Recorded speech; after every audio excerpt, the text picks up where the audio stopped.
I understand this video is for non-commercial use to inform prospective Maine Maritime Academy graduates of the opportunities that alumni have found upon graduation from Maine Maritime Academy. Do you agree? I agree. Okay. So, my guest here today is John Kinsey.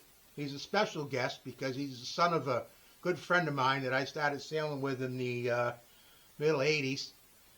And I guess we could say his dad and I are mentors for him and trying to give him at least advice, not always good or bad. But I'll let you go here, John, and I'll just go through the questions as we speak. So, your name's John Kinsey. Where'd you grow up? I grew up in Cutchogue, New York, on the eastern end of Long Island. And when did you graduate high school? Graduated high school in 2015. Okay. So, what made you decide to attend Maine Maritime Academy? Well, I graduated high school and didn't know totally what I wanted to do with my life. Had a rough idea that I wanted to work on ships after seeing what my father did for 23 years. And ended up in Portland, Maine on vacation and met with this old-timer named Pearl Bergeron at Gritty McDuff's, and he sat me down and said, "Why don't you go to Maine Maritime?" I said, "I don't know. I've never been there." He said, "Go drive 2.5 hours north and go take a look." So it was through recommended friends and family, just kind of saying. I think we discussed the union's tech program, too, that they were just starting, didn't we? Yeah, we did. We did discuss the tech program, and my folks wanted me to get a bachelor's degree. I couldn't care about it, but it was a good idea, and I listened to my parents. And your next question is going to be, what was your course of study? But one of the reasons for not doing the tech program is because the tech program's for engineers. Yep. So course of study was Marine Transportation Operations, getting a third mate unlimited tonnage Coast Guard license. And what year did you graduate? May 2023 is when I graduated. I actually know that because we moved back to Maine in February, and I was going to fly out here for your graduation, but I moved instead. Yep. So, how was your experience at Maine Maritime? It was a really awesome experience.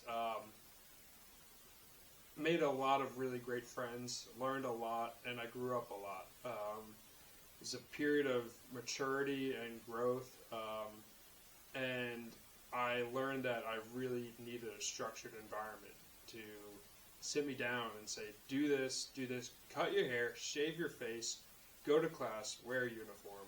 So it was a great experience, and in the world's most beautiful location. It was a nice structured environment, and it was a great learning environment with some great teachers and hands-on as well as the best part. And that's good for me. I'm a hands-on learner. So you had a different experience at graduation because I think you had gone out and worked? Yeah, I had a job lined up. After my junior cruise, which I did as a super senior, I already was talking with a company, Hornbeck Offshore, while I was on that junior cruise looking for employment for the last month and a half after I got off the training ship to make some money. I knew I had an ordinary seaman's ticket. I could get work. I knew the Gulf was hiring. It was at a time in an oil boom. So I had a job already lined up. And as soon as classes were over, I finished in December.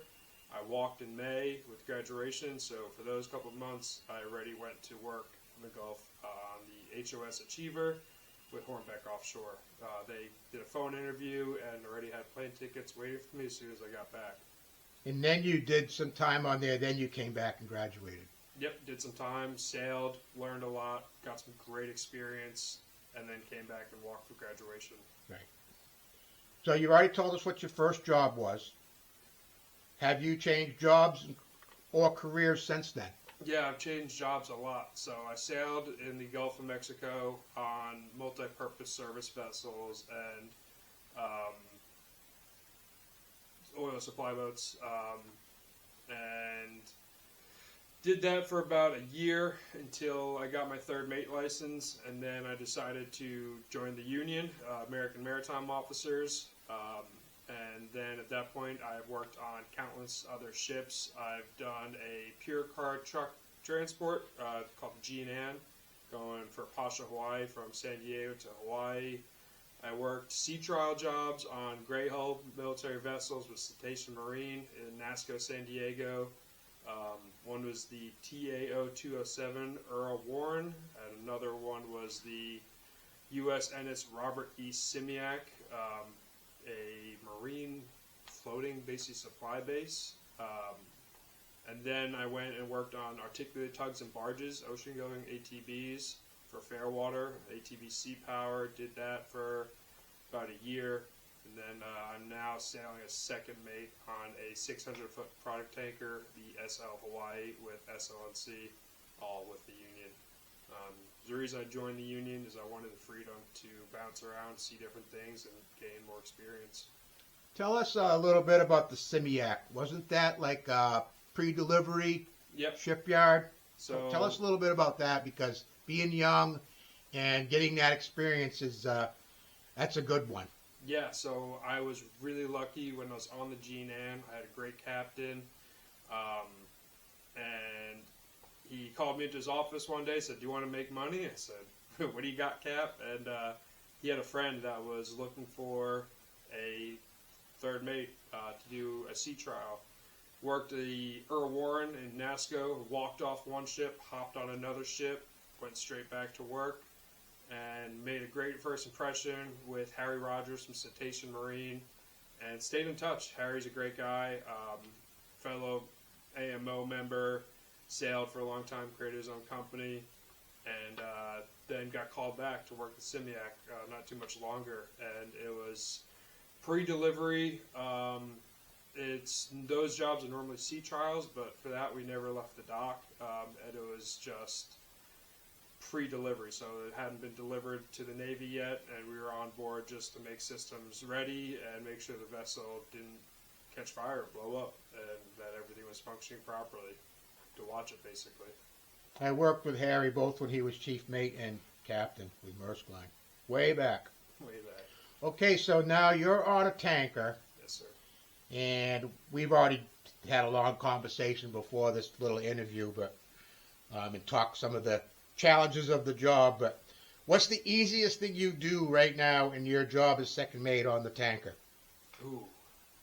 The easiest thing as a second mate on a tanker right now for me is actually my chart updates. ENC updates for electronic navigation for full paperless bridges. It's as easy as a click of a button. I do my chart updates in less than 5 minutes, when back in the day with paper charts, it used to take hours. I've only done one paper chart update in my entire life, and it was right at the end when paper charts are being done away with by the Coast Guard, and most of the chart updates were cancel this, cancel this, cancel this, canceling charts. I did add one partially submerged shipwreck, but yeah, that's ENC updates. It's really easy. It's probably the easiest part of my job. Well, that part of your job is taking the little box away that I used to carry around with the buoy templates and the Yep. 3 colored pens, the purple, the green, and the red pens, and all the correcting things that we used to get. But that's good. I was interested in that when you were telling me how easy that was to do.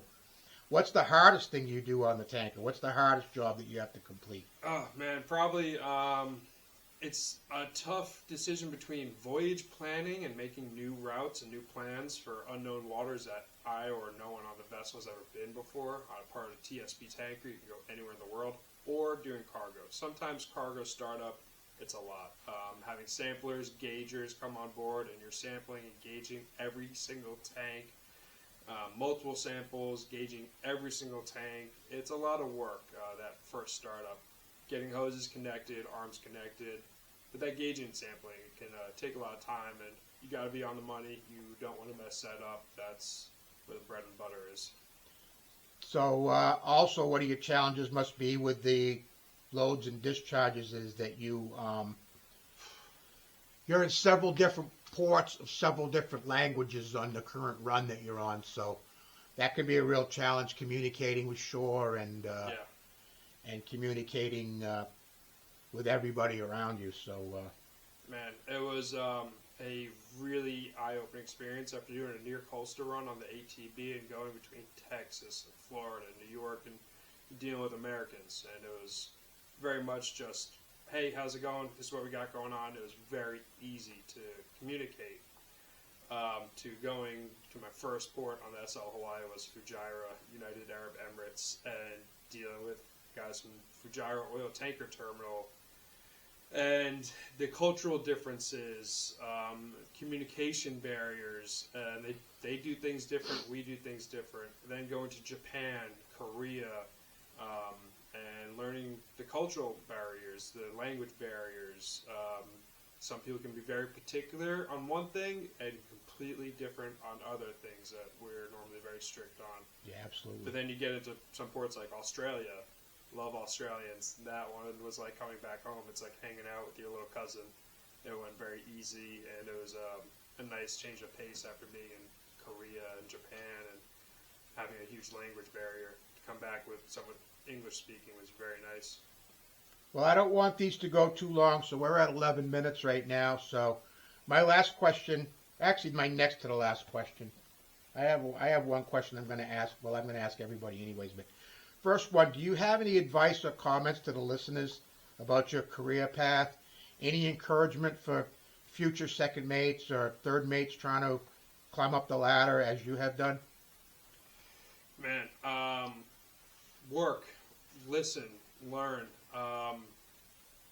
Show up early, ask questions, and have a positive attitude. Show up early to watch. Show up early to cargo operations. Show up early to everything. Ask questions. Be engaged. Be genuinely willing to learn and listen. And there's no such thing as a stupid question, but always have just a general interest in what you're doing and have a positive attitude. It goes such a long way. It's a hard job enough being out at sea for months at a time. Working with someone that has a negative attitude is never pleasant. It goes a long way for crew morale and personal morale, just to have a positive attitude and remember what you're there for and why you're doing it. So, yeah, I had an old timer tell me, show up early, ask questions, and have a positive attitude, and you'll go very far. That is usually pretty good advice. Last question. What was the first car that you had when you graduated from Maine Maritime? Oh, man. It's still the same car that I drive right now. I had a great mentor. I have met many great mentors at Maine Maritime. His name is Steve Witham. Love you, Steve. He was the head groundskeeper for Public Works Department, and he taught me, don't buy that new truck. Save your money. Build up the 401k. And my first car out is a 2015 Subaru Outback, 2.5 liter.